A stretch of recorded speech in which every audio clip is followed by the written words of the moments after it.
Hello বন্ধুরা, আমার একটা নতুন ব্লগে আপনাদের সবাইকে অনেক অনেক স্বাগত। এখন বাজছে দুপুর 2:15। এখন আমি অঙ্কিতাকে নিয়ে এই বাড়ি ঢুকলাম। বললাম কাল পর্যন্ত তো বৃষ্টি হয়েছে, কিন্তু আজকে সকাল থেকে প্রচন্ড বৃষ্টি হচ্ছে, প্রচন্ড। রাস্তায় পুরো 1 হাঁটু করে জল জমে গেছে অঙ্কিতাতে। আগের দিনকে স্কুলে গেছিলাম, যেদিনকে 3 ভাই বোনই গেছিল, আজকে অঙ্কিতা একা গেছিল। কিন্তু हाँ घुटने तक पानी हो रखा है। তো এত বৃষ্টি হচ্ছে, এইদিকে বস। আজকে সকালে এমনি অঙ্কিতাকে বারণ করলাম যাওয়ার জন্য, যে বাবু এত বৃষ্টি হচ্ছে আর আজকে ওয়েদারে দেখাচ্ছেও বৃষ্টি হবে, যাস না। কথা শুনলো না, জোর করে গেল কি না আমার আজকে স্মার্ট ক্লাস আছে, এই ক্লাস আছে করে গেল। অনুকেও পাঠায়নি, ডুগুকেও পাঠায়নি, কিন্তু ওই মেয়ে গেছিল। তো এখন গিয়ে এখন আনলাম, বাপরে বৃষ্টি ভিজতে ভিজতে গেছে। দেখুন মাথা তো এখনো ভিজে হয়ে আছে, মাথায় আর জল দিলাম না। এসে সাবান টাবান লাগিয়ে স্নান করতে হলো। বাবা জলের মধ্যে যেন গা হাতটা চুলকাবে। তো স্নান টান করে এই বসলাম, এবার একটু রান্না করব। রান্না সেরকম কিছু হবে না আজকে, আজকে বলতে এখন রাত্রিরা হবে।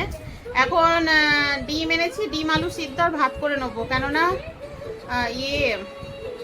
হাজব্যান্ড আসবে না, হাজব্যান্ড তো দোকানেই খাওয়া দাওয়া করছে। জেনে শুনেইছেন কতদিন ধরে যে দোকানে বাবা রান্না করে রাখছে ওখানটায়, তো ওখানেই খাওয়া দাওয়া করে নিচ্ছে দুপুরেরটা। তো ঘরে শুধু আমি, অঙ্কিতা, অনু, রূপু, আমরা 4 জন খাবো। তাই জন্য এখন আর কি করব, তো ভাবলাম ডিম আলু সিদ্ধ আর ভাত করে নিই, ঝটপট হয়েও যাবে, খেয়ে নেবো। তো বসিয়ে দিই, আগে বসিয়ে টসিয়ে তারপরে এদিকে ঘরটার এসে মুছলাম। জল জল হয়ে গেল, ওই ভিজে ভিজে পায়ে এসেছি, আবার ঘরটার মুছে তারপরে স্নান করলাম। তো চলুন বসাই, তারপর খাওয়া দাওয়া করবো। তো ভাবলাম ডিম দিয়ে আলু দিয়ে সিদ্ধ দিয়ে আর ভাত করবো, মানে ডিম আলু সিদ্ধ আর ভাত। কিন্তু এখন আর ভালো লাগছে না, এখন একটু চটপটা কিছু খেতে ইচ্ছা হচ্ছে। তাই একটু চিকেন অর্ডার করলাম ব্লিঙ্কিট থেকে। তাই চিকেন বিরিয়ানি করবো, একটু ঝাল ঝাল করে, মশলা টশলা খুব বেশি দেবো না। আজকে আপনাদের সঙ্গে শেয়ার করবো আমি চট জলদি কিভাবে চিকেন বিরিয়ানিটা রান্না করি। চলুন।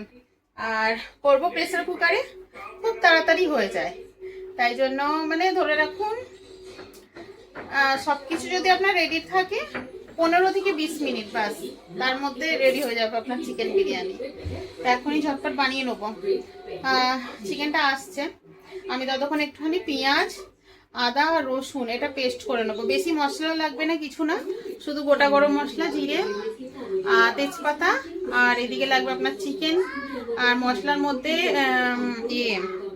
পেঁয়াজ, রসুন, আদা এটা পেস্ট অল্প, খুব বেশি দরকার নেই। আর লাগবে আপনার দই, আর বেটা আর লাগবে আপনার টক দই।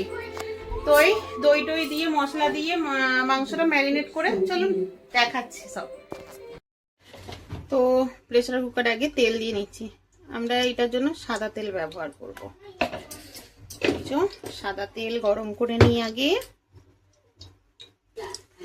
তো তেল গরম হয়েছে, ওর মধ্যে তেজপাতা, শুকনো লঙ্কা, গোটা গরম মশলা, জিরে সব দিয়ে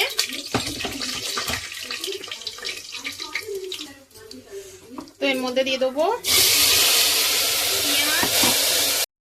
তো এর মধ্যে দিলাম পেঁয়াজ, আদা আর রসুন, ওটাকে পেস্ট বানিয়ে রেখেছিলাম, ওটা দিলাম। তো এই রান্নাটা আমি কোনো রকম হলুদ ব্যবহার করব না। আর আমি মাংসটা ম্যারিনেট করলাম না, কারণ ফ্রোজেন মাংসগুলো এমনি একটু নরম হয়, খুব তাড়াতাড়ি সিদ্ধ হয়ে যায়, যার জন্য আমাকে আলাদা করে ম্যারিনেট করতে লাগছে না। আমি এবার এই মশলাটা কষিয়ে নিয়ে এটা আমি দই আর বিরিয়ানির মশলা যেটা সেটা মিক্স করে রেখে দিয়েছি। তো এই মশলাটা এবার আমি এর মধ্যে অ্যাড করে ভালো করে কষিয়ে নেবো।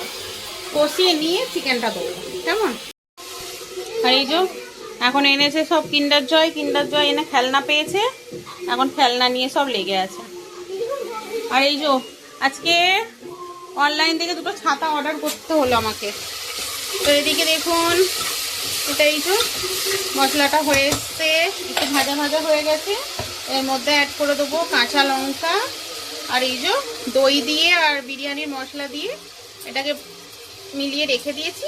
এই গরম, এর মধ্যে একটু মশলা দেয়া থাকে। এটাকে ভালো করে ভেজে নিয়ে তারপরে আমি চিকেনটা এর মধ্যে অ্যাড করব। তো এবার এবার এর মধ্যে এই যে চিকেনটা দিয়ে দিলাম। তো দেখুন চিকেনটা ভালো করে মশলার সাথে মিলিয়ে নিয়েছি। এবার এর মধ্যে একটু ভাজা ভাজা করে নেবো, ভালো করে কষিয়ে নিয়ে চাল দিয়ে দেবো এর মধ্যে। তো দেখুন আমি একটু ঝাল ঝাল করবো, একটু শুকনো লঙ্কার গুঁড়ো আর একটু চিকেন মশলা আর একটু ধনিয়া পাউডারের মধ্যে অ্যাড করলাম। আপনারা চাইলে নাও করতে পারেন, কারণ ওই বিরিয়ানির মশলা হলে ওর মধ্যে সব মিলানো থাকে। কষানো হয়ে গেছে, চালটা ধুয়ে আমি জল ঝরাতেই ঝুড়িটার মধ্যে রেখে দিয়েছিলাম। তো দেখুন চালটা দিয়ে একটু ভালো করে মিলিয়ে নিয়েছি। এখন একটা জিনিস দেওয়া হয়নি, মেন কি জিনিস কি দিইনি বলুন তো? এখনো এর মধ্যে আমি লবণ অ্যাড করিনি। এবার আমি একটু স্বাদ অনুসার লবণ দিয়ে দেব।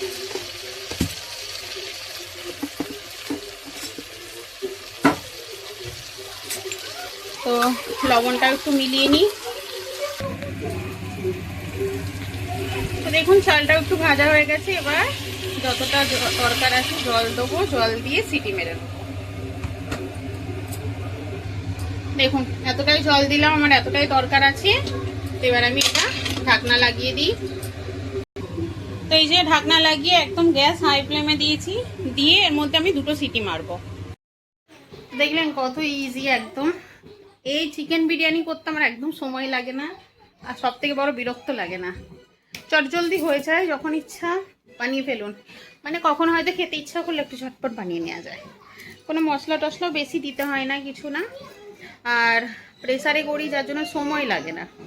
তো যেদিনকে আমাদের কিছু খেতে ইচ্ছা করে না, মনে হয় যে একটু চটপটা কিছু খাই আর তাড়াতাড়ি হয়েও যা, তো আমি সেই দিন এরকম বিরিয়ানি বানাই। ডিম বিরিয়ানি করি, না হলে পনির বিরিয়ানি করি, আর নাহলে চিকেন বিরিয়ানি।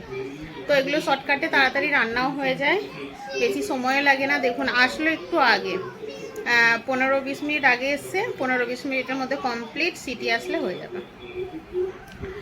তো এবার খাওয়া দাওয়া করে নিই, চলুন হয়ে যাক তারপর দেখাচ্ছি। তো চলুন রেডি হয়ে গেছে বিরিয়ানি, এবার খাওয়া দাওয়া শুরু করব। আর খাওয়া দাওয়া করে দেবো ঘুম। আপনাদের বলছি না কটা দিন আমার ঘুমের খুব সমস্যা হচ্ছে। ঘুমের সমস্যা বলতে আমার না ঠিক এই দুপুরের পর থেকে গা হাত পা ব্যথা, একটা জ্বর জ্বর ভাব, এই জিনিসটা হচ্ছে। আমার যেহেতু লাগাতার 3-4 বছর না টাইফয়েড হয়েছিল। তো এই সময়টা আসলে না আমার এরকম গা হাত পা ব্যথা, জ্বর জ্বর ভাব, এই জিনিসগুলো হতে থাকে। জয়েন্টে জয়েন্টে ব্যথা, মানে টাইফয়েডের যেগুলো লক্ষণ আর কি। তো দেখি 2 দিন, তারপর না ঠিক হলে আবার যেতে হবে। জ্বর টর আসলে সেরকম হলে ডাক্তার দেখাতে যেতে হবে। তাই জন্য এই দুপুরবেলাটা খাওয়া দাওয়ার পরে না শরীর আর ওঠাতে পারি না, শরীর খুবই খারাপ করে।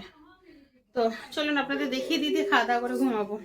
তো এই দেখুন এই হলো আমার বিরিয়ানি। উপরে একটু আমি ফুড কালার দিয়ে দিয়েছিলাম, তাই জন্য অরেঞ্জ অরেঞ্জ দেখাচ্ছি। আর এদিকে দুপুর আর আমার জন্য একসাথে নিয়েছি